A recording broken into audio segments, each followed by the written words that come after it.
in this world, if you're replaceable, you will be replaced, right? So if in your job, you're in your 20s and you're doing something that other people could do, by the time you become 28, they can hire somebody 24 when they hired you, but for less money. They will do that right away. It's a brutal world. So if you're replaceable, you will be replaced. So the only defense against that is to be irreplaceable in this world. And the good news is that you are at your core irreplaceable. There is something strange and weird about you. Once again, I hate to say it, but it's a chapter that I'm writing right now for my Sublime book.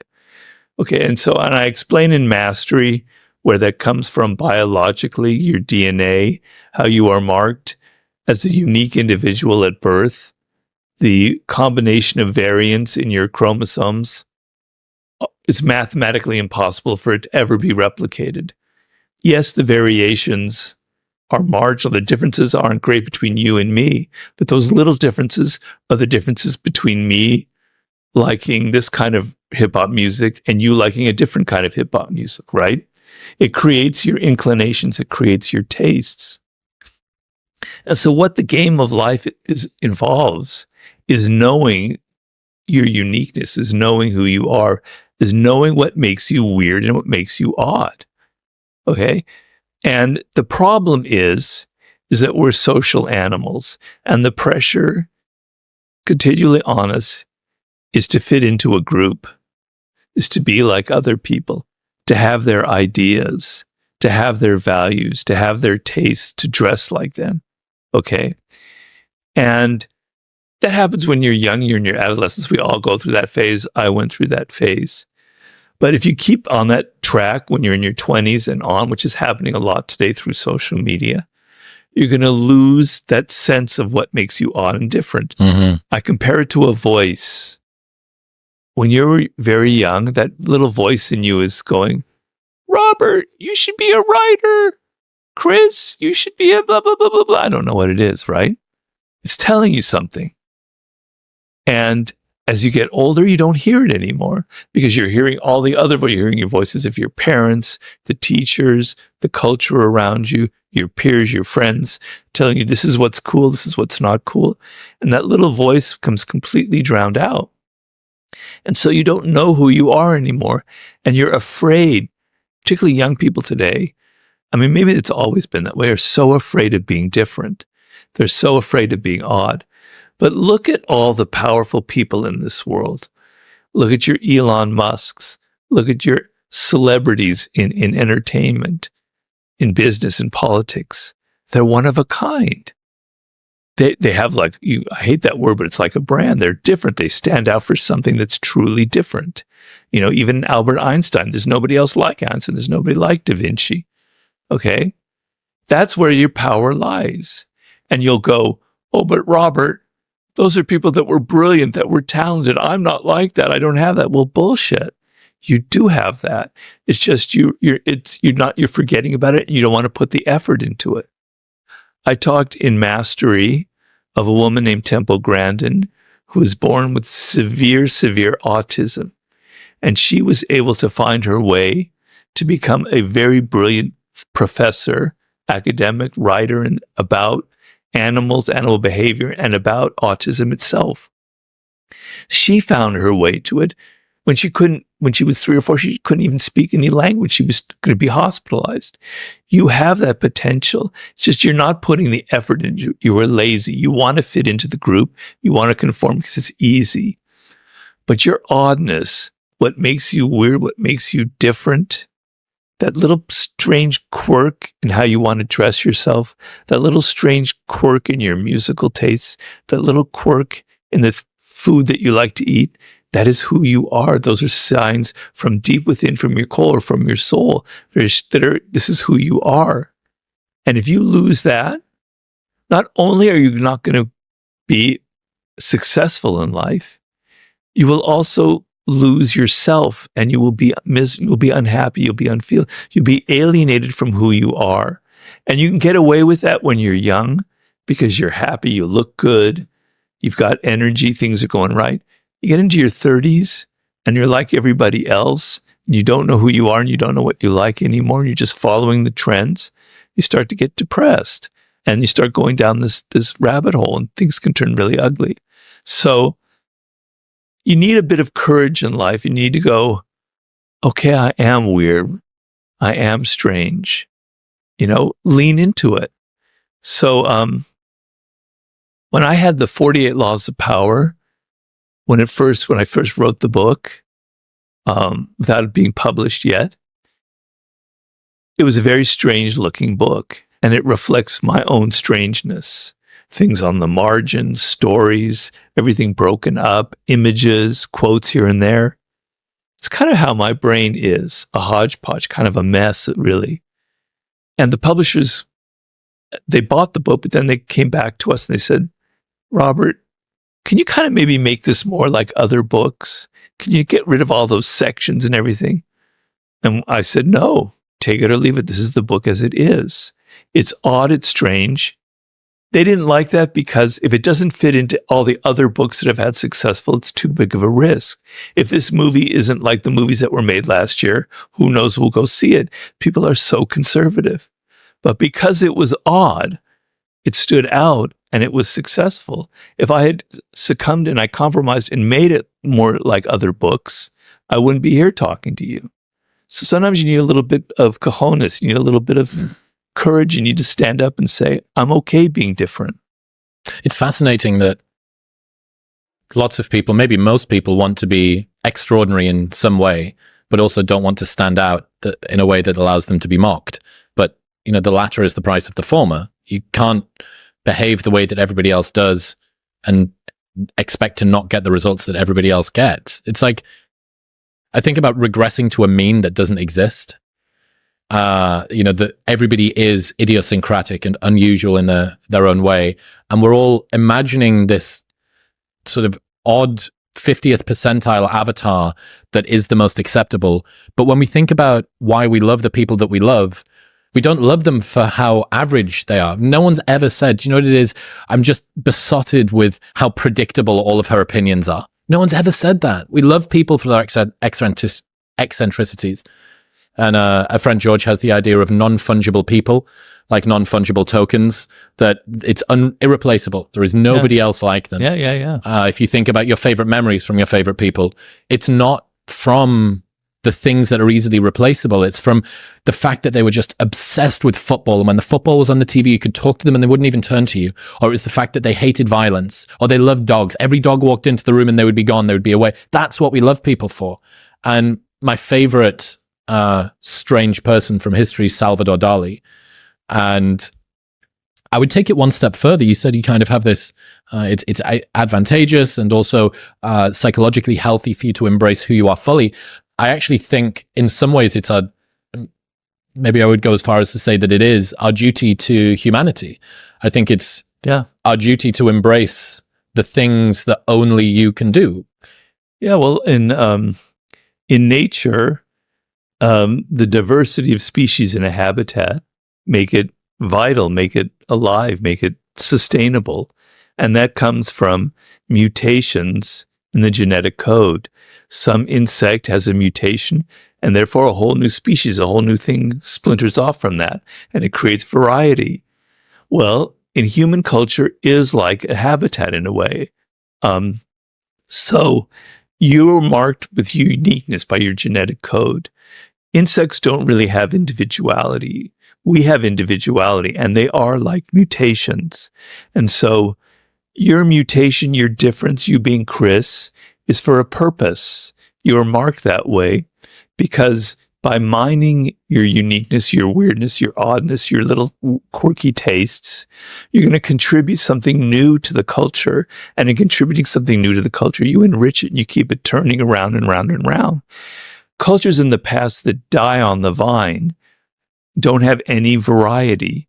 You can look at like the Soviet Union at its most, decadent, or when it was really at its worst phase, like in the 70s and 80s. There's no change. There's no variety. Early on, there was all sorts of weird different voices. They ended up getting imprisoned and murdered. Okay. But a culture has to have variety. It has to have a diversity of voices. Like a gene pool or an immune system. Yeah. And so you, by being odd, you're contributing to that. You're contributing to the culture. By not doing that, you're not contributing at all. And it's a real waste of what nature gave you. I always think, again, about Dali. I spent quite a bit of time researching him, and I think as brilliant as they were, Michelangelo didn't do Dali. Da Vinci didn't do Dali.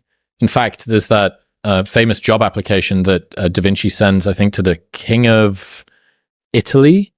And Da Vinci's sort of listing all of the different things that he can do. I can make machines for war and a trebuchet and a blah, blah, blah. The final paragraph, he writes the sentence, also I can paint.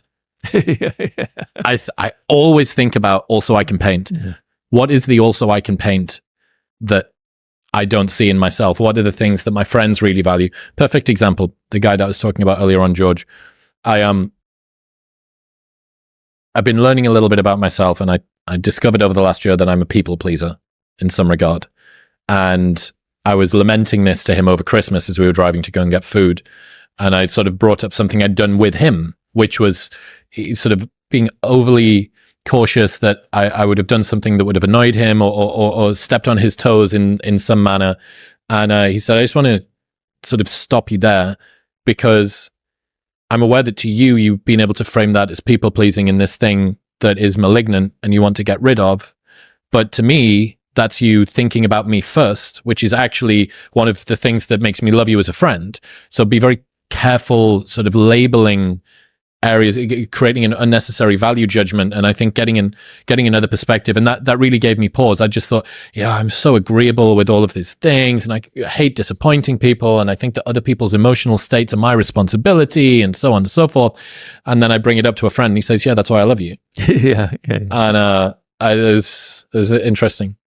Yeah. I mean, it's good to have a little bit of control over something. So if in certain situations, sometimes it's good to be able to not be so pleasing, because I'm a people pleaser too.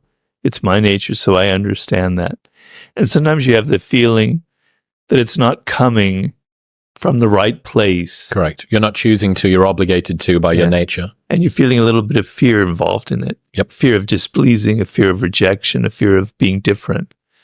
And it probably goes back to childhood and to my parents. We probably have similar parental dynamics. But what's good about what you're saying is, and I completely agree, and I wrote about this, I think, in Human Nature, is that you have this quality. You can't really control it. It's who you are. You know, it's either genetic or it comes from those first couple of years with your mother or father.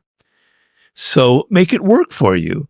Find the way that it's a strength and see it as a strength and use it, and don't have second thoughts about it. Use it for power, right? And don't be so conflicted about it. It's all how you look at it. And there's a reason why you're a people pleaser. And you can, if you weren't a people pleaser, you wouldn't be doing podcasting. You'd be this asshole. I would never have agreed to be on your podcast, right? So it's just that in moments you wish you could control it a little. It's kind of like the grass is greener thing that we were talking about before we got started. You know, this assumption that the thing you don't have is more valuable than the one that you do, or that things would be fixed if only you could have that. But what else comes along for the ride? You know, if you got rid of your people-pleasing nature, what are the little parasites that your lack of people-pleasingness would also have attached to it? Are you sure? Are you really sure that that's the thing that you want? Exactly. Yeah. Well, that's where it comes down to knowing yourself and knowing what makes you different, and knowing these are things you can't really change. So my wanting to be a writer, or Tiger Woods wanting to be a golfer when he's like 2 years old, there's probably some genetic component in it. And maybe there's some early bonding, but there's probably a genetic component to it. You can't control it. It's who you are. And maybe that you can't control it is a good thing. And maybe it's there for a reason. And maybe if you wanted to do something else, it wouldn't work out. So my knowing that I wanted to be a writer instead of a businessman or a lawyer like my parents wanted to be. Probably saved my life, to be honest with you. So knowing what makes you different is kind of going to guide you past these dangerous moments in life and make you want to change who you are, because you feel pressure, social pressure to change who you are. Yeah. To regress to this imaginary mean. Yeah, two elements I think of me that are genetically predisposed or at least very deeply embedded. The first one is I've always liked to talk and ask questions. And as a child, I always used to get in trouble in school because, unfortunately, my voice appears to carry further than everybody else's. So even though the naughty kids would be genuinely being naughty, poking other people with fucking protractors or something, I would be the one that was heard. Even though I wasn't misbehaving as much, I would be the one that was heard. You're being nosy. Children should be seen and not heard. You stop being so why are you asking all of these questions? Would be one of them. And the other one is solitude. I'm an only child. I spent a lot of time listening to audiobooks in my room, playing with toys on my own, throwing a ball off the wall and seeing if I could kick it off that wall and then catching it. Hours and hours and hours, because I didn't have anybody else. For me too. Didn't have anybody else to play with. And you think, well, God, the things that you're punished for when you're a child are the things that you think are malignant when you're a child. You're often rewarded for if you can just find a way to alchemize them as an adult. So I'm sure that your ability to sit and read or go to a cabin or write in your room and nobody's come and gone and you haven't noticed, and you think, well, my solitude as a child was maybe something that I lamented or that I saw as a weakness or something like that, and yet it's a superpower when I become an adult if I can find the way to channel it. And the same thing for the question asking or the listening to audiobooks. What's the 2024 internet version of an audiobook? It's a podcast. It's what I'm doing right now. Yeah.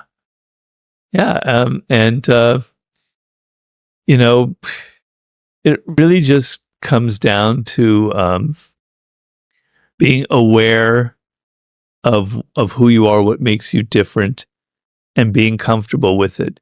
And so you're going to have moments where you're not comfortable with it and you want to conform and you want to be like other people. And, you went through that and I went through that in adolescence in particular, on through the 20s. You make some changes to things because you think it's cool, but you keep coming back. You keep coming back to being alone. Mm-hmm. You keep coming back to throwing the ball against the wall in some metaphorical way. No. I kid you not. The way that I like to relax now in between sessions of work, I get a tennis ball and throw it against a wall. It's the most bizarre thing.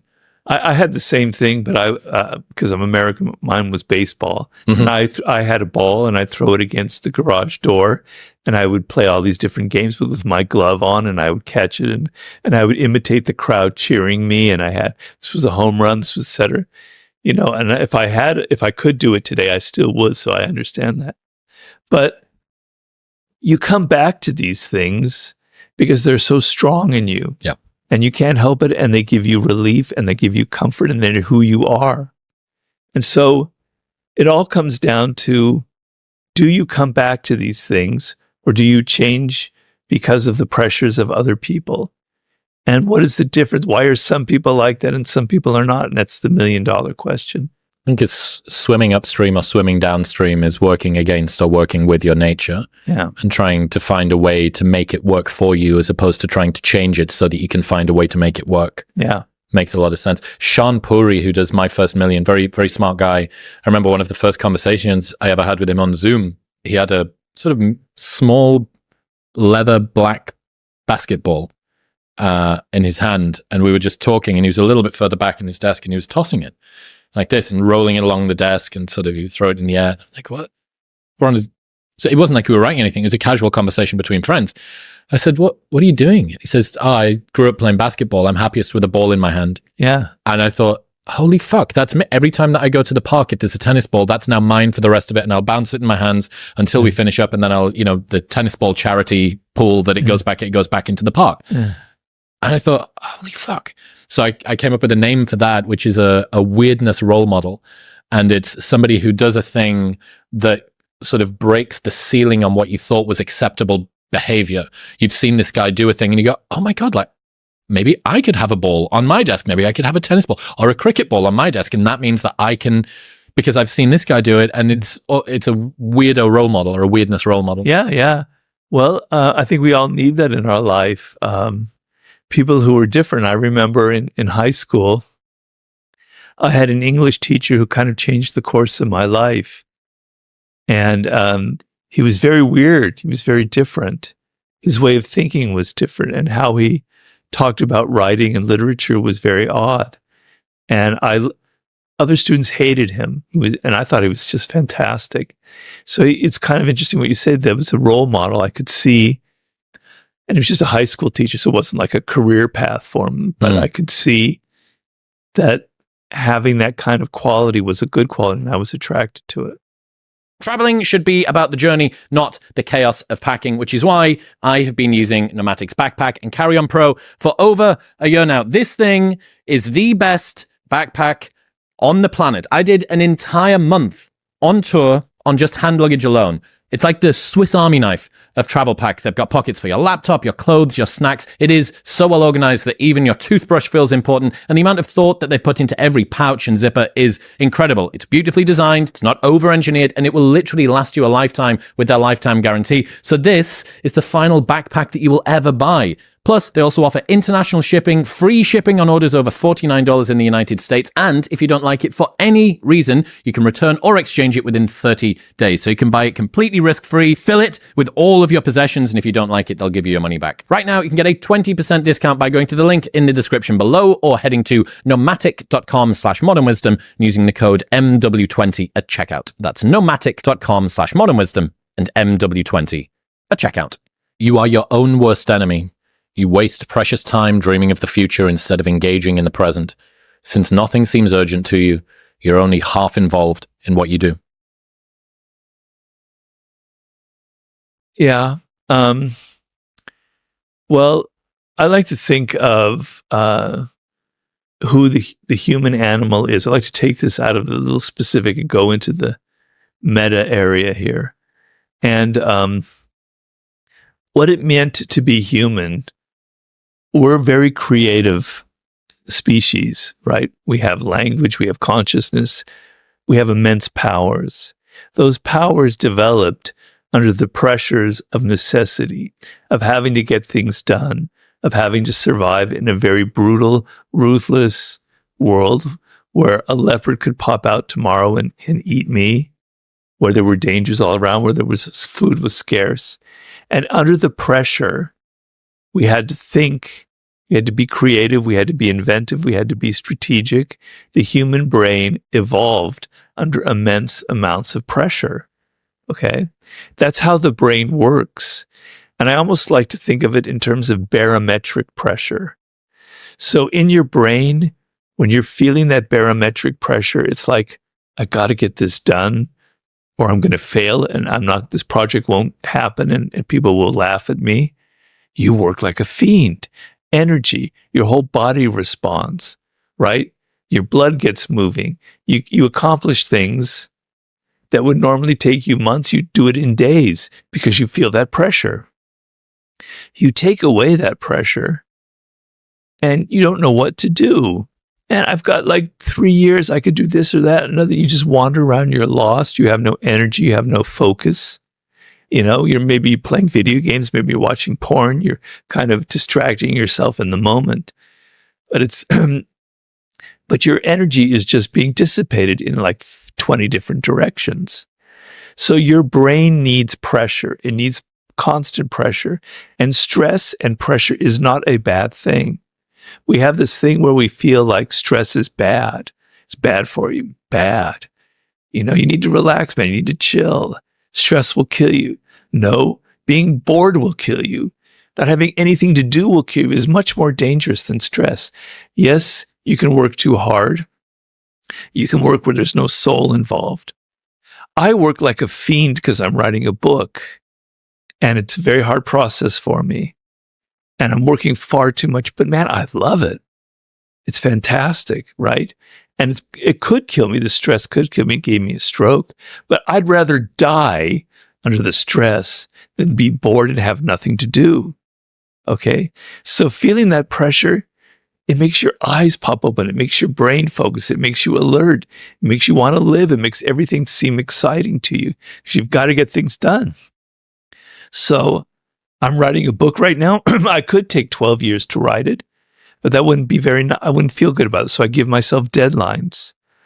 I gave myself a deadline of finishing this chapter by July 31st. Here it's August 10th. I haven't finished it, but now I'm working double hard to try and finish it in time. Because if I didn't have a deadline, I would take forever. Mañana. Yeah. So create pressure for yourself is a good thing. You know, I gave a talk recently in which I talked about Thomas Edison, the great inventor. And Thomas Edison was a young man. He's in his early 30s. He'd invented the phonograph and a new wave for the telegraph, but he hadn't really had any major inventions. He had started Menlo Park, his industrial park for doing research. We're talking about the 1870s, I believe. But he did something very interesting and very strange. I don't know how conscious it was, but he gave an interview with a newspaper. And he said, I've been working on creating the incandescent light bulb. Now, before that, there was the arc light, which was a light that was really powerful. It used far too much energy. You couldn't use it in the house. The way houses were lit was with gaslight. Gaslight was dangerous. It was explosive. And the companies in America that had a monopoly on it. So the prices, it was very corrupt business. So he goes, I'm working on the incandescent light bulb. The reporter's going, that's interesting. He goes, yeah, I'm close to nailing it. Wow. And he goes, yeah, and in 5 years, I'm going to light the entire city of New York with the incandescent light, with electric light. Whoa, they go crazy. They published this article, and the stock prices of gas start going down. Money flows into his coffers because the cheapness of a light bulb, the profits are just insane. So money is pouring in. He goes back to his Menlo Park where he develops ideas, and his employees who are reading about this go, Mr. Edison, what are you thinking? You had just tinkered with the incandescent light bulb. We're not even near inventing it. We're not even near creating it. And the idea of lighting New York, it's what were you thinking? What were you smoking? The equivalent thereof. And he goes, well, gentlemen, I said it to this major newspaper. We better get to work. We better make it happen. What happened with all the money that came in, he could now hire the people to do it. But the pressure of getting that done in 5 years made him do it in 5 years. It was a monumental work of persistence and discipline and detail. But he had a deadline. He didn't want his reputation. He didn't want to disappoint the public. He had to get it done in 5 years, and he did get it done in 5 years. So he created his own pressure by using the publicity angle. And people are going to expect it. When's it happening? Has it happened yet? You said it was going to have happened by now? Yeah, I think Naval Ravikant talks about how when he was at one of the first companies he ever worked for in Silicon Valley, and he started telling people, I'm going to start my own startup. And 6 months later, he was still there. And everyone said, well, I thought you were starting your own startup. And that was the push out of the door for him. Yeah. He couldn't bear the expectation that he'd put not on himself, only on himself, but also from other people too. So I suppose our need to be socially consistent can be bad when it's maybe derogating your uniqueness, your idiosyncrasies, and your weirdness. But if you can funnel it to motivate you to go forward. Yeah. It's the reason why, I don't think that I would be particularly successful being a journalist, for instance, despite the fact that I do 3 episodes a week it's been 4 years that we've done that. It's been 6 years the show's been going. But this is because my need to not look silly in front of other humans, and how much I am enthused by the presence of others, even whilst being quite introverted, means that by doing a podcast, I've never not shown up. I've never cancelled because of something that hasn't been, justifiable reason, because I don't want to look silly in front of the person I'm sat opposite. If it was me and a blank piece of paper, God, the motivation to do that, you know, 3 times a week, I need to come up with a new column of 1,000 words. Whereas for the person who wants to just write on their own and come up with headlines and stuff, oh, guys, sit down with a person again, have a conversation with them and ask them questions. And that's not my sort of thing. So yeah, being able to use the social mores to kind of pull you to where you want to be, to understand again your own fallibility and insecurities, and attach those like a south and a north magnet, sort of use that to pull you along. Yeah, I always like to riff on what you're saying. I always like to challenge